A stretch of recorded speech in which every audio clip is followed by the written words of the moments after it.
మోదీ గారు రీసెంట్గా cooking oil వాడటం తగ్గించండి అని చెప్పినప్పటి నుంచి పబ్లిక్ మధ్య రకరకాల చర్చలు నడుస్తున్నాయి. చైనా మనకంటే తక్కువ డొమెస్టిక్ ప్రొడక్షన్ చేసినా కూడా ఇలాంటి వార్ క్రైసిస్ను చాలా బెటర్గా హ్యాండిల్ చేస్తుంది.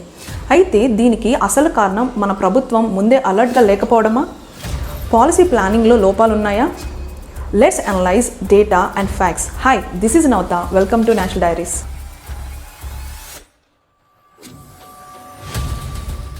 నీతి ఆయోగ్ రిపోర్ట్ ప్రకారం మన దేశంలో మొత్తం సాగు భూమిలో కేవలం 14% మాత్రమే ఈ ఆయిల్ సీడ్ సాగు కోసం ఉపయోగిస్తున్నారు. కానీ ఈ సాగు ద్వారా వచ్చే ప్రొడక్షన్స్ మన దేశీయ అవసరాలలో కేవలం 44% మాత్రమే సరిపోతుంది. మిగిలిన 56% వంట నూనె కోసం ఇండియా ఇప్పటికీ ఫారిన్ ఇంపోర్ట్స్ మీద డిపెండ్ అవ్వాల్సి వస్తుంది. నిజానికి 2004తో కంపేర్ చేస్తే ప్రజెంట్ ఇండియాలో ఈ కుకింగ్ ఆయిల్ సీడ్స్ ప్రొడక్షన్ దాదాపు 72% వరకు పెరిగింది. యూపీఏ పీరియడ్లోనూ ఈ ఎక్స్పాన్షన్ జరిగింది. ఆ తర్వాత వచ్చిన ఎన్డీఏ గవర్నమెంట్ కూడా ఈ గ్రోత్ని కంటిన్యూ చేసింది. అంటే ఇక్కడ గ్రోత్ అయితే జరిగింది, కానీ దాంతో పాటే మన డిమాండ్ అంతకంటే వేగంగా పెరిగింది. Indian council of medical research ICMR recommendation ప్రకారం ఒక వ్యక్తికి సంవత్సరానికి రఫ్గా 12 కేజీల కుకింగ్ ఆయిల్ సరిపోతుంది. కానీ 2001లో 8.2 కేజీలుగా ఉన్న మన యావరేజ్ వినియోగం ఇప్పుడు ఏకంగా 23.5 కేజీలకు చేరింది. అంటే ICMR చెప్పిన లిమిట్ కంటే దాదాపు డబల్గా ఈ ఆయిల్స్ మనం తీసుకుంటున్నాం. ఇదివరకు రోజుల్లో మనం ఎక్కువగా ఫెస్టివల్స్ కానీ ఫంక్షన్స్ లేదా బయట అప్పుడప్పుడు మాత్రమే ఈ ఆయిల్ ఫుడ్స్ తినేవాళ్ళం. కానీ ఇప్పుడు restaurant culture, food delivery apps వచ్చిన తర్వాత ముఖ్యంగా మెట్రోపాలిటన్ సిటీస్లో late night orders, junk food తినడం మన డైలీ లైఫ్ స్టైల్లో భాగమైపోయాయి. దీనివల్ల ఓవరాల్ కుకింగ్ ఆయిల్ కన్సంప్షన్ బాగా పెరిగిపోయింది. మీరు ఈ గ్రాఫ్ చూస్తే 2004 నుంచి 2023 వరకు ఆయిల్ కన్సంప్షన్ చాలా పెరిగింది. రూరల్, అర్బన్ రెండు ప్లేసెస్లో ఆయిల్ యూసేజ్ ఆల్మోస్ట్ డబుల్ అయ్యింది. కానీ డిమాండ్ పెరిగినంత స్పీడ్గా డొమెస్టిక్ ప్రొడక్షన్ పెరగలేదు. అందుకే ఇండియా ఇంపోర్ట్స్ మీద ఎక్కువ డిపెండ్ అయ్యింది. ఇండియా ప్రతి సంవత్సరం రఫ్గా 15 నుంచి 16 మిలియన్ టన్నుల వంట నూనెలను ఇంపోర్ట్ చేస్తోంది.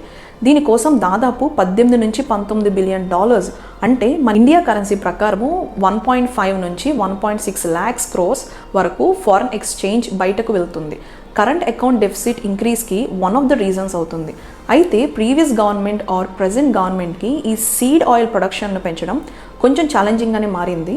ప్రభుత్వం ఫార్మర్స్ని ఎంకరేజ్ చేస్తున్నా కూడా ఈ పంటలు వేయడానికి రైతులు రిస్క్ అని ఫీల్ అవుతున్నారు. ఎందుకంటే abnormal weather conditions, pest attacks and market fluctuations వల్ల ఈ పంటల ధరలు ఒకేసారి పడిపోతూ ఉంటాయి. అందుకే వరి, గోధుమ ప్రొడక్షనే సేఫ్ అని భావించి ఫార్మర్స్ ఆ క్రాప్స్ని ఎక్కువగా సాగు చేసుకుంటున్నారు. ప్రధానమంత్రి కృషి సించాయి యోజన అవ్వచ్చు, ప్రధానమంత్రి ఫసల్ బీమా యోజన, ఇలాంటి స్కీమ్స్ ద్వారా గవర్నమెంట్ ఎంకరేజ్ చేస్తున్నా కూడా పెరిగిన డిమాండ్ రీచ్ అవ్వడానికి కొంత టైం పట్టేలా ఉంది. ఇక చైనా విషయానికి వస్తే డొమెస్టిక్ ప్రొడక్షన్లో అది మనకంటే వెనకుంది. చైనా తన దేశీయ డిమాండ్లో కేవలము 30 నుంచి 35% మాత్రమే సొంతంగా పండిస్తుంది.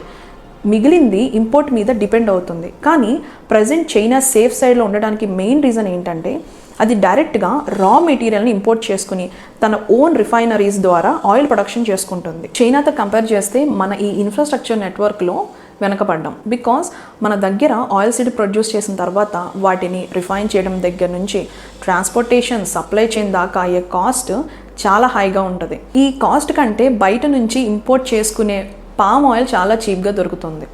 అందుకే చాలామంది refiners, traders, companies local production కంటే ఇంపోర్ట్ చేసుకోవడమే ఎకనామిక్గా బెటర్ అని ఫీల్ అవుతున్నారు. ఇక్కడ ఆర్థికవేత్తలు ఒక ఇంపార్టెంట్ పాయింట్ని రైజ్ చేస్తున్నారు. ఆయిల్ సీడ్స్కి MSP ప్రొక్యూర్మెంట్ కానీ, సబ్సిడీలు కానీ, ఇన్సూరెన్స్ సపోర్ట్ కానీ ఇస్తే గవర్నమెంట్ మీద చాలా ఫిజికల్ బర్డెన్ పెరిగిపోతుంది అని చెప్తున్నారు. సపోజ్ మన ఫార్మరు 1 లీటర్ ఆయిల్ ప్రొడ్యూస్ చేయాలంటే 120 రూపాయలు పడుతుంది అనుకుందాం. కానీ బయట దేశాల నుంచి చీప్ పామ్ ఆయిల్ 90 రూపాయలకే ఇంపోర్ట్ అవుతుంది అనుకుందాం. అప్పుడు కంపెనీస్ ఆబ్వియస్గా ఇంపోర్టెడ్ ఆయిల్నే ఎక్కువగా కొనుగోలు చేస్తాయి. దీనివల్ల లోకల్ ఫార్మర్స్కు ప్రాపర్ ప్రైస్ రాదు. దాంతో రైతులు ఈ ఆయిల్ సీడ్స్ కంటే వరి లేదా గోధుమే సేఫ్ అనుకుని ఆ పంటల్ని సాగు చేస్తారు. దీనివలన డొమెస్టిక్ ప్రొడక్షన్ స్లో అవుతుంది. ఇంపోర్ట్స్ మీద డిపెండెన్సీ మరింత పెరుగుతుంది. అయితే గవర్నమెంట్ ఏ ఇనిషియేటివ్ తీసుకోలేదంటే తీసుకున్నాయి. అందుకే గవర్నమెంట్ ఆఫ్ ఇండియా 2021లో NMEU అంటే national mission on edible oils పర్టికులర్గా ఆయిల్ పామ్ లాంచ్ చేసింది. దీనివల్ల పామ్ ఆయిల్ కల్టివేషన్ కొంత అయితే పెరిగింది. ఫార్మర్స్కు సబ్సిడీలు లేదా డ్రిప్ ఇరిగేషన్ సపోర్ట్ ఇవ్వడం వల్ల కొన్ని స్టేట్స్ అయితే ఇంట్రెస్ట్ అయితే చూపిస్తున్నాయి. ముఖ్యంగా ఆంధ్రప్రదేశ్, తెలంగాణలో కొంత ఎక్స్పాన్షన్ అయితే కనిపించింది. అలాగే ప్రభుత్వం ప్రాసెసింగ్ మిల్స్ సెటప్ చేయడానికి ప్రైవేట్ కంపెనీలు ఎంకరేజ్ చేసింది. ఫార్మర్స్కు అష్యూర్డ్ ప్రాసెసింగ్ ఫార్ములా కూడా తీసుకొచ్చారు. అంటే ఇంటర్నేషనల్ పామ్ ఆయిల్ ప్రైజెస్కి లింక్ చేస్తూ ప్రజెంట్ ఉన్న ప్రైజింగ్ ఇవ్వాలని ప్రయత్నించారు. కానీ దీన్ని ఇప్పుడు మేజర్ సక్సెస్ అని చెప్పలేము. ఎందుకంటే పామ్ ఆయిల్ క్రాప్ పెరగడమే కొంచెం స్లోగా ఉంటుంది. నాటిన తర్వాత కమర్షియల్ ఈల్డ్ రావడానికి సాధారణంగా 4 నుంచి 5 సంవత్సరాలు పడుతుంది. అంటే 2021లో ప్లాంటింగ్ మొదలైతే దాని ఫుల్ ఇంపాక్ట్ మనకి ఇప్పుడు కొంచెం కనిపిస్తుంది. మిగిలిన ఆయిల్స్ అంటే గ్రౌండ్ నట్, సోయాబీన్, మస్టర్డ్ ఇలాంటి సీడ్స్ కూడా ఈ మిషన్లో యాడ్ చేశారు వీళ్ళు. ఇది 2024 నుంచి 2031 వరకు 7 సంవత్సరాల మిషన్గా రన్ అవుతుంది. దీనికి గాను 10,103 కోట్ల రూపాయలను బడ్జెట్గా ఫిక్స్ చేశారు. చూడాలి మరి రాబోయే రోజుల్లో ఈ స్కీమ్స్ మన డిమాండ్కి ఎంతవరకు సరిపోతాయా అనేది. ప్రభుత్వ ఇనిషియేటివ్స్తో పాటు మన కన్జంప్షన్ను హెల్త్ కోసం కూడా తగ్గించుకుంటే కంట్రీ ఎకానమీతో పాటు మన హెల్త్ కూడా బాగుంటుంది.